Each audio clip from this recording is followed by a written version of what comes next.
di dalam kegiatan organisasi, terutama terkait dengan masalah keuangan.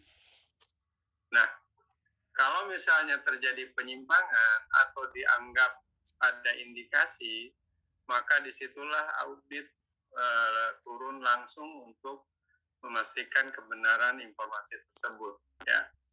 Dan sebagai dasar hukumnya pernah saya sampaikan dalam pertemuan yang kedua tentang bagaimana kita dalam menerima berita itu, yang pertama harus tabayun, yang kedua kita harus bisa memastikan bahwa berita itu adalah benar, yang didukung dengan bukti-bukti yang bisa memperkuat daripada informasi tersebut, ya. Nah, sehingga peran audit di sini menjadi penting dan memiliki peran strategis di dalam menjaga kelangsungan kegiatan suatu organisasi, ya. Kenapa ada suatu organisasi? Karena audit ini berlaku untuk semua kegiatan organisasi, ya. Baik itu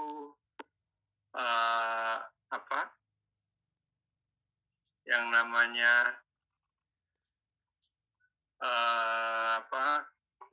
baik itu organisasi formal, organisasi non formal, baik itu swasta, pemerintah, BUMN, LSM, maupun organisasi yang sering kita lakukan. Mungkin kita juga di kampus misalnya, apakah itu himpunan, apakah itu organisasi di luar itu, misalnya organisasi kegiatan mahasiswa, maka kita kalau misalnya ingin tahu tentang bagaimana kelangsungan untuk kegiatan di masa yang akan datang, kuncinya itu adalah masalah keuangan.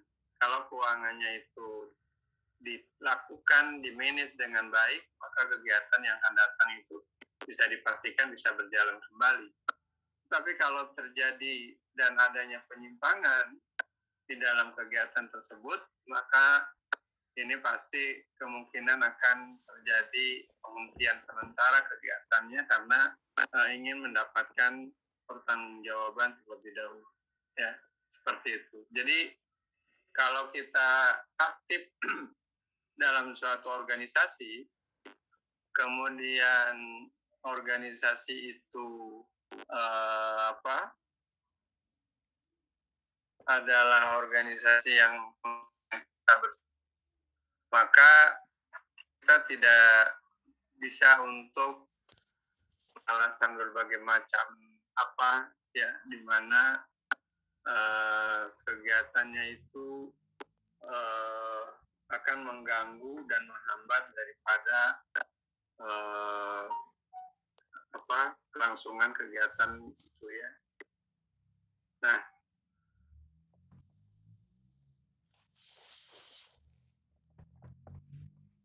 jadi peran dari audit ini juga tidak lepas daripada kompetensi dari petugas auditnya sendiri, ya, sebagai auditor. Jadi auditor itu harus benar-benar memiliki kemampuan yang lebih dibandingkan dengan yang lainnya, ya. Karena kalau tidak memiliki kemampuan yang lebih, bagaimana kita bisa menentukan salah tidaknya, dan termasuk juga untuk menentukan bagaimana cara kita membuat sebuah audit yang benar, ya, seperti itu. Nah, di sini saya sudah membuat beberapa slide, ya, dengan judul peningkatan kompetensi dan peran audit internal. Ini saya ambil dari internal bank, ya, audit untuk bank, ya. Tapi pada dasarnya sama saja, ya. Nah, seperti di sini audit itu dalam upaya bagaimana menerapkan kepatuhan bagi semuanya, gitu. Nah, audit di sini, ya, audit itu kan kalau di dunia perusahaan itu akan bertanggung jawab kepada direktur utama, ya. Nah, nanti direktur utama ini akan melaporkan hasil pemeriksaannya, hasil perkembangannya itu kepada pemegang saham, atau sebelum kepada pemegang saham melalui rapat umum pemegang saham itu biasanya koordinasi dengan Dewan Komisaris. Ya. Dewan Komisaris ini merupakan bagian dari pengawas yang merupakan orang kepercayaan dan ditunjuk oleh pemegang saham. Atau singkatnya itu bahwa Dewan Komisaris ini adalah wakil dari pemegang saham, ya, yang berdasarkan kesepakatan pada saat rapat umum pemegang saham, ya, seperti itu. Nah, dari sini kita bisa melihat bahwa di dalam dunia bisnis itu antara direksi, Dewan Komisaris, dan pemilik atau pemegang saham itu saling terkait dan saling memberikan pertanggungjawaban di dalam kegiatan yang dilakukan, ya. Dan ini semua baik pemegang saham, Dewan Komisaris atau direksi itu supaya bisa menjalankan kegiatannya sesuai dengan ketentuan yang berlaku, ya, sesuai dengan daripada jobnya masing-masing. Misalnya pemegang saham tugasnya apa, Dewan Komisaris apa, direksi apa. Nah, dari ketiga fungsi ini harus bisa memberikan kontribusi yang sebanding, ya, untuk bisa menjalankan kegiatan organisasi itu dengan baik sesuai dengan tujuan dan visi misinya, ya, seperti itu. Nah, pada akhirnya, ya, dengan penerapan sistem seperti ini diharapkan semua organ yang ada di dalam organisasi ini bisa menjalankan kegiatannya itu sesuai dengan aturan, ya. Maka disitulah yang disebut dengan kepatuhan, ya. Tujuannya adalah semua unsur ini patuh terhadap ketentuan yang ada maupun yang telah ada maupun yang akan diadakan, ya. Seperti itu. Nah, kemudian hal-hal apa saja yang harus dilakukan, ya ini, ya. Jadi bahwa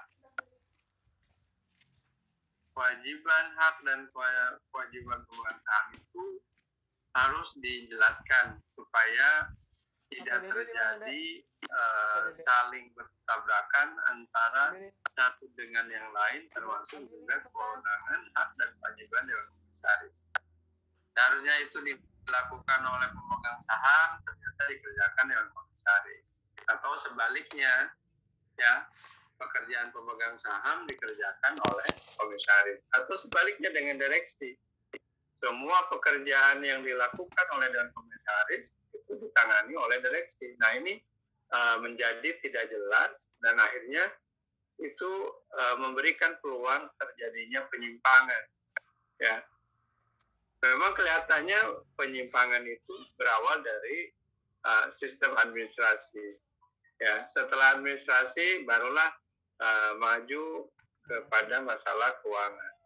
Setelah masuk ke dalam keuangan, maka di situ kalau ada kesempatan dan ada dorongan yang kuat, maka akan terjadilah penyimpangan secara finansial.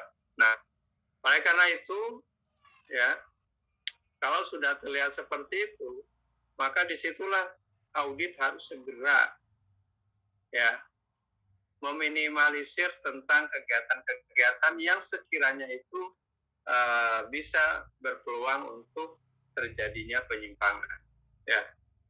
Akhirnya semua kegiatan dan job desk itu harus jelas. Dengan adanya kejelasan job desk dan kejelasan wewenang, maka untuk terjadinya penyimpangan itu lebih kecil, ya, dibandingkan dengan terjadinya tumpang tindih pekerjaan, ya, seperti itu. Oke, berikutnya, ya. Nah, di sini Peran audit itu bisa merupakan bagian di dalam manajemen risiko, ya. Atau misalnya dengan adanya audit itu paling tidak bisa mengurangi risiko-risiko yang akan muncul yang disebabkan dari internal organisasi, ya. Dan rata-rata kita bisa perhatikan yang melakukan korupsi itu biasanya berawal dari pucuk pimpinan yang overload pekerjaan, ya, yang lebih banyak dilakukan dan juga memberikan kesempatan atau peluang yang lebih besar sehingga terjadilah penyimpangan, ya. Nah, apa saja yang harus dilakukan dan peran apa saja yang ditunjukkan di dalam audit, maka kita bisa lihat bahwa yang pertama, peran utamanya adalah audit itu harus melakukan review atas pengelolaan risiko-risiko kunci, ya. Yang dimaksud risiko kunci itu apa? Misalnya akibat penyimpangan keuangan, itu sangat prinsip, ya. Kuncinya di mana? Bendahara, ya. Kuncinya di mana? Di kasir, dan seterusnya, juru bayar, ya. Itu harus diberikan sesuatu yang bisa bagaimana caranya bisa pencegahan lebih dini, ya. Atau yang disebut dengan early warning system, ya, pencegahan dini, ya, atau sistem pencegahan dini. Nah, apa yang dilakukannya? Yaitu pihak audit bisa mengusulkan kepada pihak manajemen untuk bagaimana resiko-resiko tadi itu dikembangkan dengan banyaknya atau menambah orang, ya. Dengan menambah orang atau terjadinya sharing pekerjaan, maka itu akan lebih memudahkan untuk bisa mengurangi risiko tadi, ya. Terus kemudian yang tidak disarankannya apa? Yaitu mempengaruhi sikap terhadap risiko. Misalnya contoh, masalah gitu mah kecil lah, nggak apa-apa lah, jalanin aja terus. Nah itu sebenarnya mempengaruhi, loh, ya. Artinya memberikan dorongan yang kuat kepada pelaku untuk melakukan sesuatu yang kurang diharapkan, ya, seperti itu. Yang kedua adalah mengevaluasi dan melakukan pelaporan atas ini, ya, risiko-risiko yang utama atau yang prioritas. Seperti misalnya kita pernah mendengar adanya petugas disuruh menyampaikan uang sejumlah besar, kemudian di jalan dia melakukan rekayasa seolah-olah ada perampokan, ya. Sepertinya uang itu udah dikuntit oleh kelompok orang, padahal itu hasil rekayasa.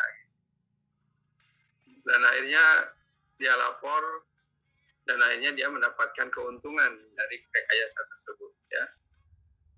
Nah, maka setiap kegiatan itu harus kita tahu, ya, tentang alat ukur risikonya, ya.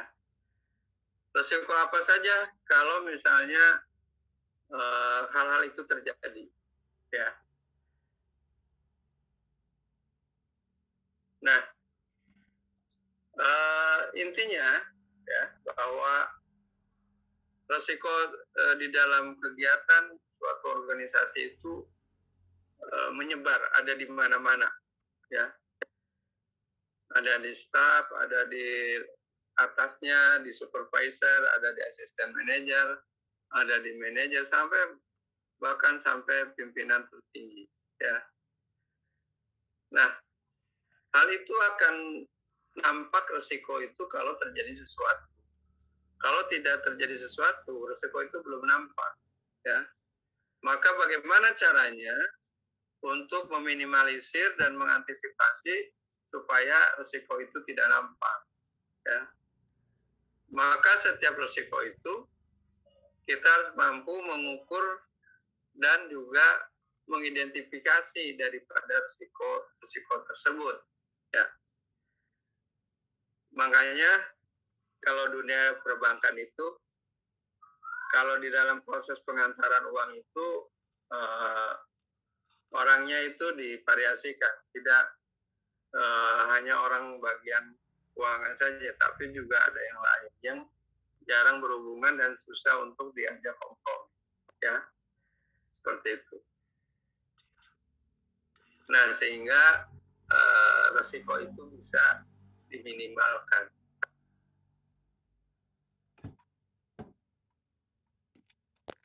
Yang berikutnya adalah mengevaluasi proses manajemen risiko. Ya. Jadi orang audit itu harus paham terhadap manajemen risiko dari setiap unit pekerjaan. Ya. Kalau misalnya contoh bagian umum, risiko utamanya itu apa? Atau risiko kuncinya? Ya.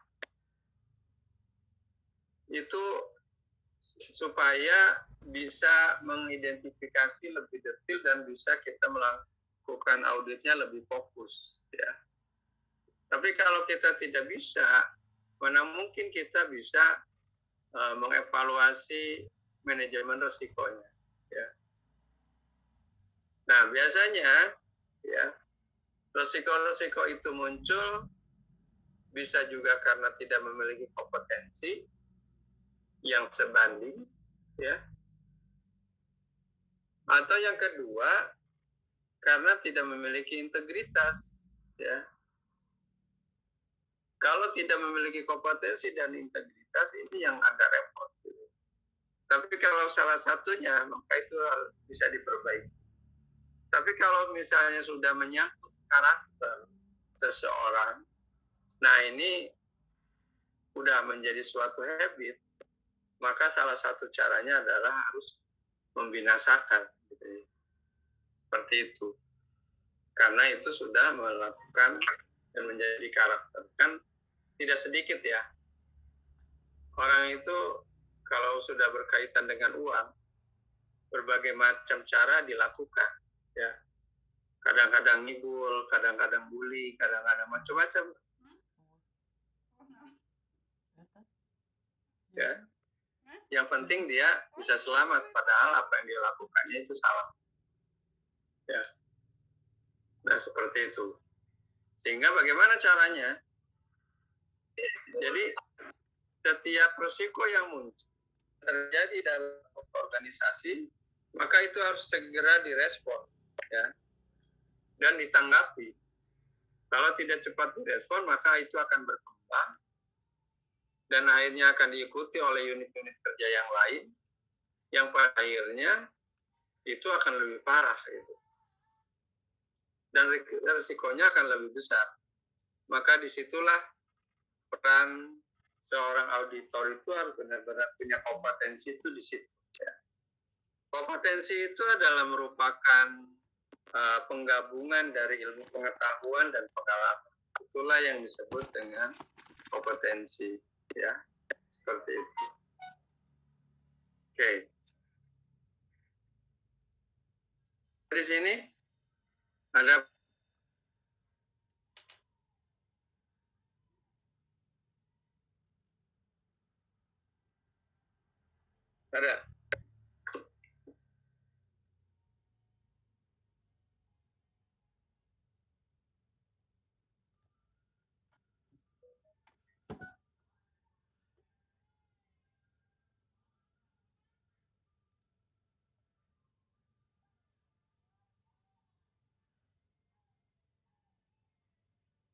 baik. Kalau tidak ada, saya lanjutkan.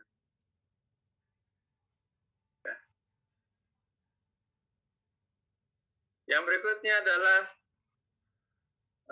memberikan keyakinan bahwa risiko telah benar adanya, ya. Risiko itu tidak bisa dihilangkan, tetapi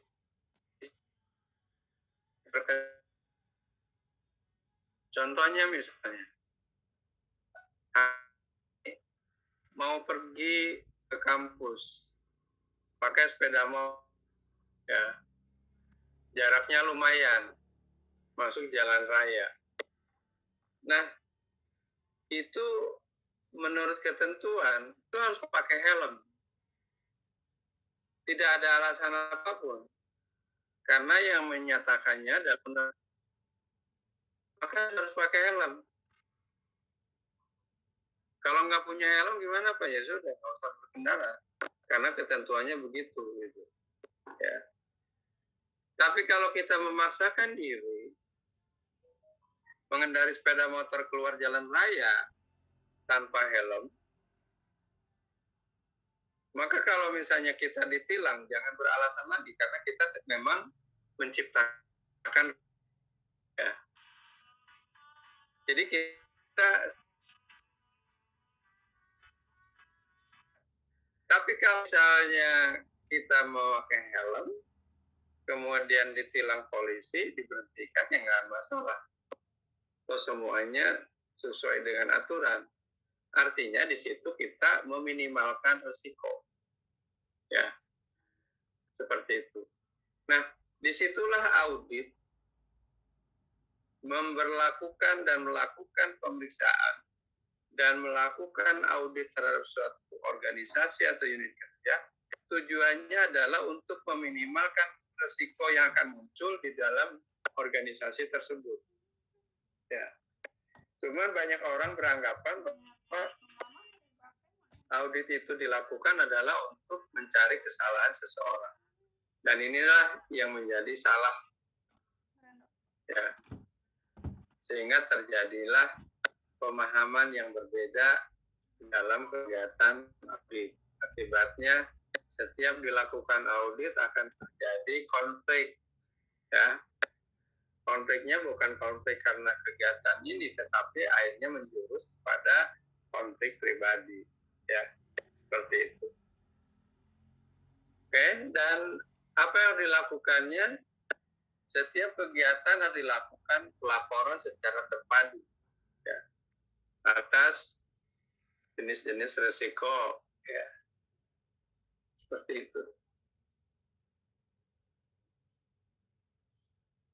Berikutnya adalah memberikan keyakinan atas proses manajemen risiko.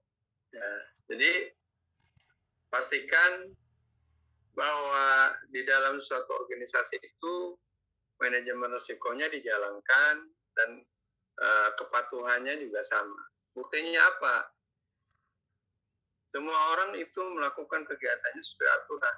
Ya, itu bukti kepatuhan dan menjalankan manajemen risiko. Ya.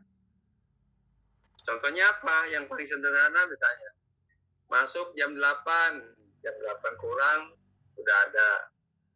Istirahat jam 12 sampai jam 1 itu dimanfaatkan betul. Istirahat. Pulang jam 5. Nah, jam 5 baru pulang, ya. Nah, tapi kan tidak sedikit dan ada saja orang yang menyampaikan ingin pulang siang dengan alasan tertentu, ya. Misalnya pulang harusnya jam 5, jam 3 udah pulang duluan. Alasannya apa? Ada keperluan lah, ya, nggak enak badan lah, ada perlu sesuatu, ada janji dan lain sebagainya, ya, seperti itu. Nah, itu adalah sebuah tanda-tanda dan itu adalah merupakan bentuk ketidakpatuhan, ya. Maka itulah yang harus diluruskan oleh audit, seperti itu. Baik, berikutnya,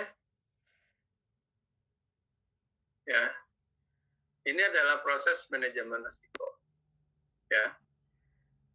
Ada 5 langkah yang harus kita perhatikan di dalam kita mengelola manajemen risiko yang berkaitan dengan audit. Maka inilah yang dimaksudkan dengan audit berbasis risiko, ya. Jadi risiko-risiko apa yang akan terjadi kalau kegiatan itu dilakukan, risiko yang paling besar apa, yang paling rendah apa, kemudian bagaimana solusinya, ya. Nah, di situ kita bisa lihat.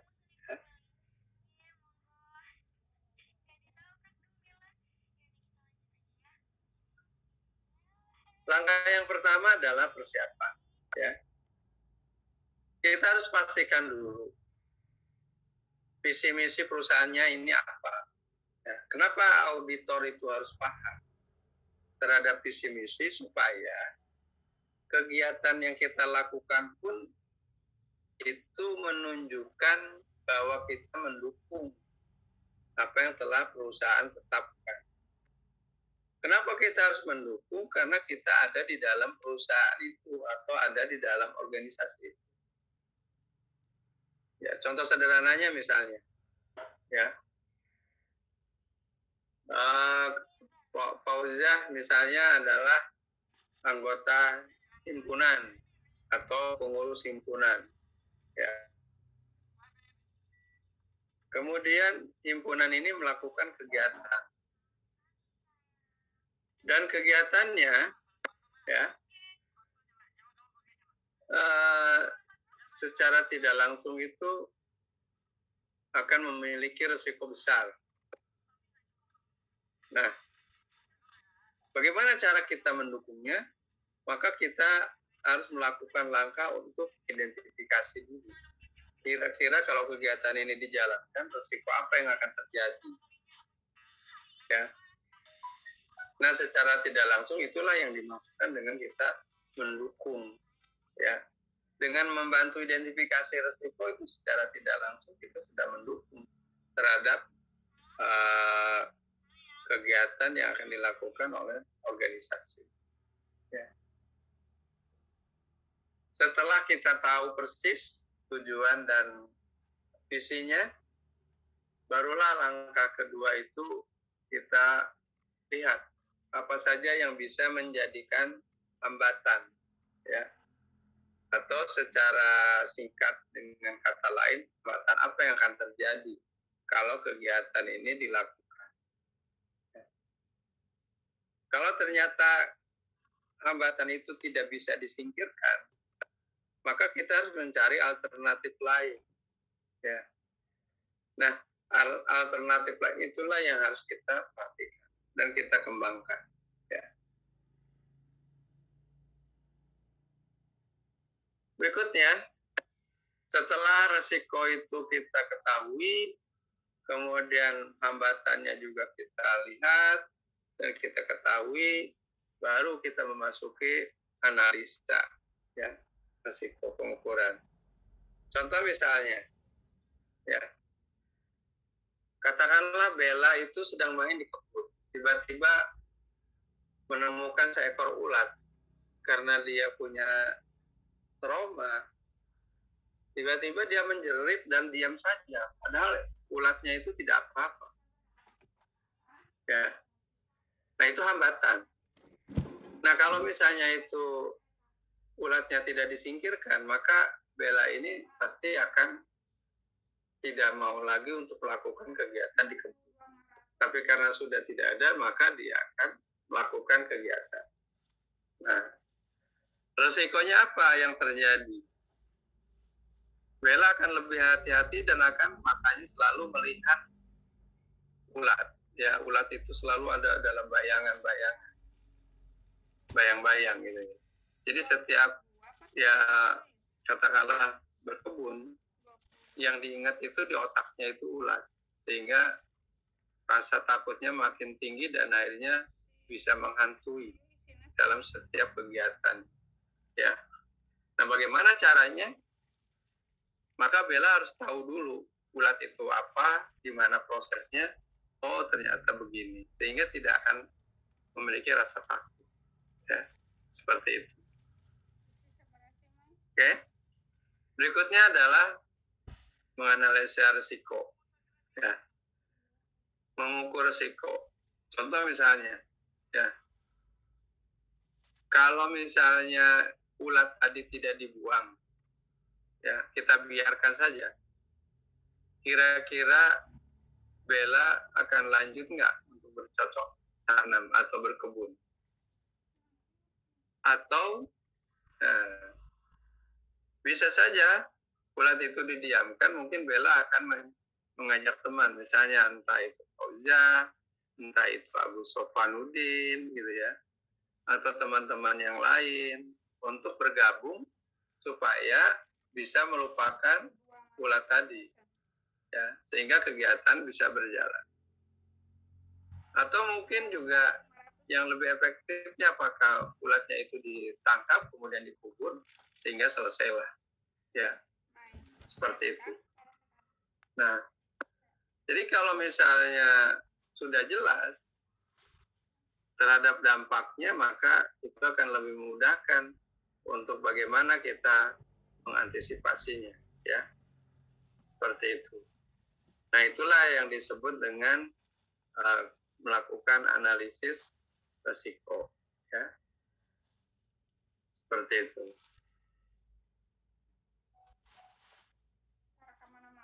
Oke, baik, sampai di sini. Ada pertanyaan yang ingin disampaikan atau yang berpendapat, silakan.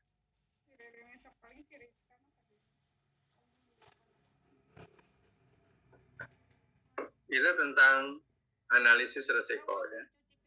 Setelah diketahui dan dianalisa, barulah kita memasuki penetapan prioritas, ya.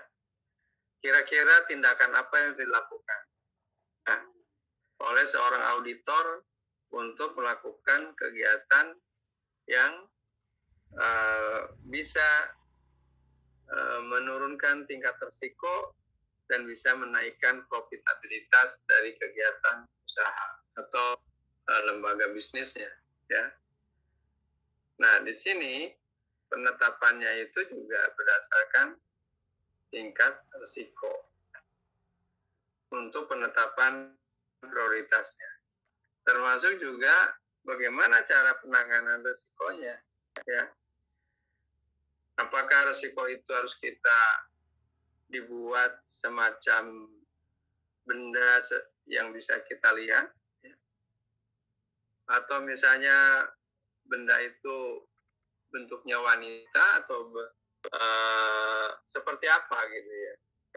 Nah, ini yang harus diperjelas sehingga penanganannya itu akan lebih tepat dan lebih efektif, ya. Tapi kalau kita tidak tahu, ya akan kerepotan juga di dalam pengendalian risikonya, ya. Seperti itu. Nah, setelah semua ini dilakukan, maka kita akan melakukan pemeriksaan atau auditnya itu akan lebih mudah, ya. Karena kita sudah tahu, ya, termasuk juga ukuran-ukuran daripada risiko itu tersebut. Mana risiko yang lebih besar, mana yang lebih rendah, mana yang lebih tidak, ya. Seperti itu. Oke.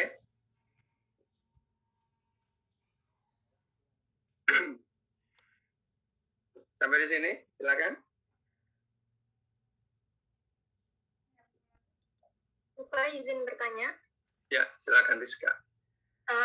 Tadi kan Bapak sudah menjelaskan bahwa kita misalnya sebagai auditor itu harus mampu menilai resiko dari hal yang diaudit. Nah, yang menjadi pertanyaan saya, apa saja yang menjadi perhatian dari auditor dalam menilai resiko, Pak, sehingga auditor dapat mengukur tingkat resiko tersebut apakah menjadi prioritas atau masih dapat dikendalikan. Oke, baik. Resiko di sini kita akan lihat daripada kegiatan auditnya itu sendiri, ya. Audit keuangan itu biasanya tinggi, ya. Di mana di dalam kegiatan keuangan itu risiko itu munculnya lebih besar dibandingkan dengan risiko daripada audit SDM misalnya, ya. Kalau audit SDM itu kan tinggal dilihat kinerja, lihat kedisiplinannya, absennya penuh atau tidak, itu kan risikonya tidak begitu besar dan efeknya tidak begitu signifikan terhadap yang lainnya, gitu. Kalau misalnya ada SDM yang absennya kurang, kemudian sering mangkir, sudah tinggal PHK saja gitu kan. Keluar satu kan kerugian perusahaan tidak begitu signifikan. Ya. Tapi kalau masalah kegiatan keuangan misalnya, contoh, katakanlah misalnya Rizka memeriksa seorang teller, ya. Nah itu risikonya akan berdampak risiko operasional terhadap kegiatan usaha.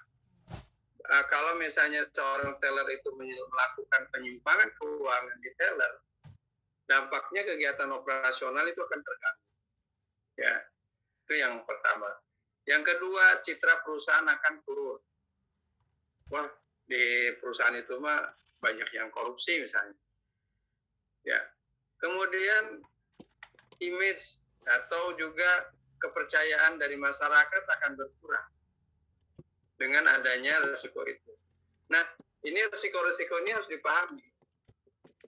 Bahkan dengan adanya tindakan penyimpangan seperti tadi, itu bisa berdampak kepada risiko hukum. Yang dimaksud risiko hukum di sini apa? Misalnya contoh tadi, ya, seorang teller melakukan penyimpangan, katakanlah korupsi 1 miliar misalnya. Nah, ternyata ditemukan dan ada alat bukti, langsung kita lapor ke polisi, pasti ini akan melakukan proses persidangan. Nah, ini sudah dihadapkan pada risiko hukum.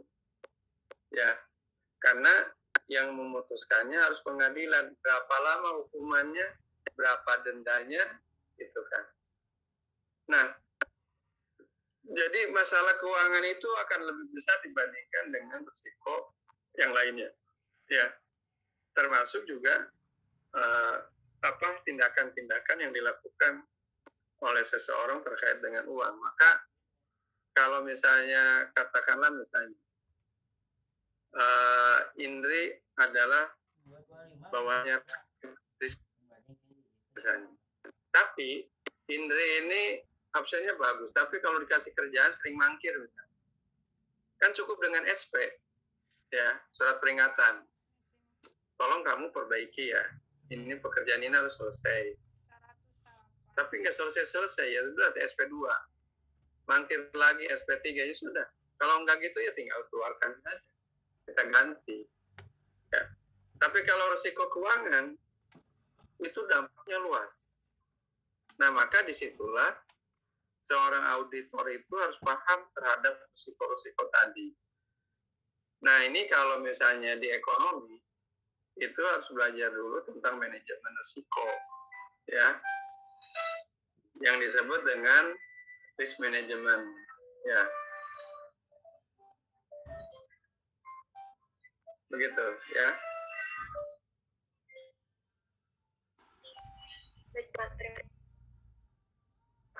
Oke, ada lagi?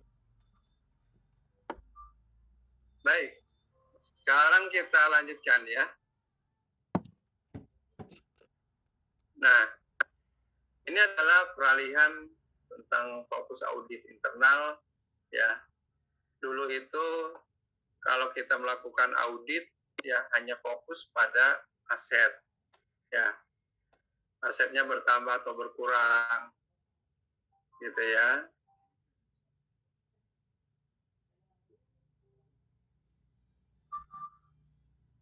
Bentar ya.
ini akan berpengaruh terhadap kegiatan berikutnya, ya. Dan yang kedua, ya, bahwa di samping menjaga aset, terus terjadi perubahan-perubahan di dalam kegiatan audit, ya. Seperti misalnya keandalan laporan keuangan. Sekarang keuangan itu kan bisa kita akses melalui online, ya. Tinggal kita minta alamat webnya, kita bisa di luar, kita bisa melakukan audit, ya.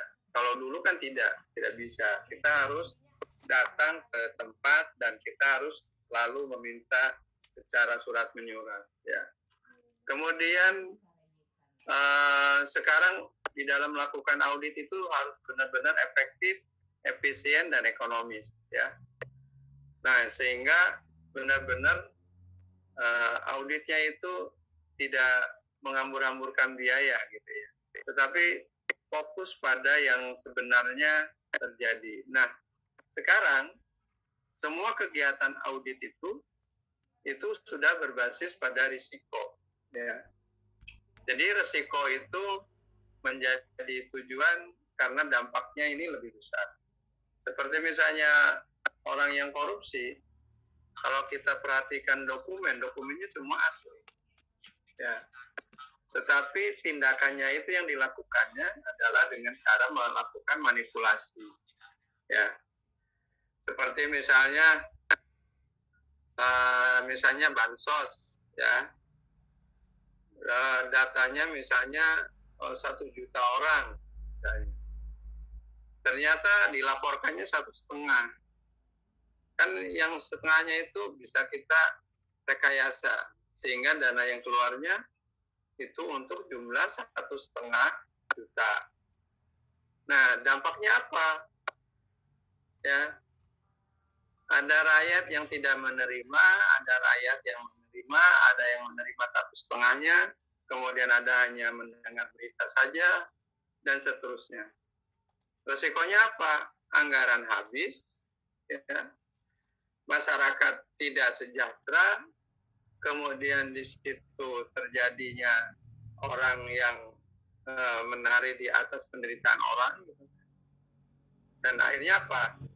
Ya tetap saja kondisi masyarakatnya akan miskin terus, gitu. Nah, itulah yang terjadi. Maka risiko ini menjadi penting dalam sebuah kegiatan audit, ya. Oke. Nah, maka di situ telah terjadi yang namanya pergeseran paradigma, ya. Dulu itu audit itu hanya berbasis pada aset, sekarang pada risiko. Jadi orang kalau mau memeriksa itu lihat risikonya, dampaknya seperti apa. Nah, oleh karenanya seorang audit itu harus paham dulu terhadap manajemen risiko, ya. Kalau tidak paham manajemen risiko, bagaimana menentukan risiko? Apakah ini risiko besar, biasa, atau gimana, gitu ya. Seperti itu. Nah, berikutnya, ini adalah pendekatan tradisional versus pendekatan progresif, ya. Yaitu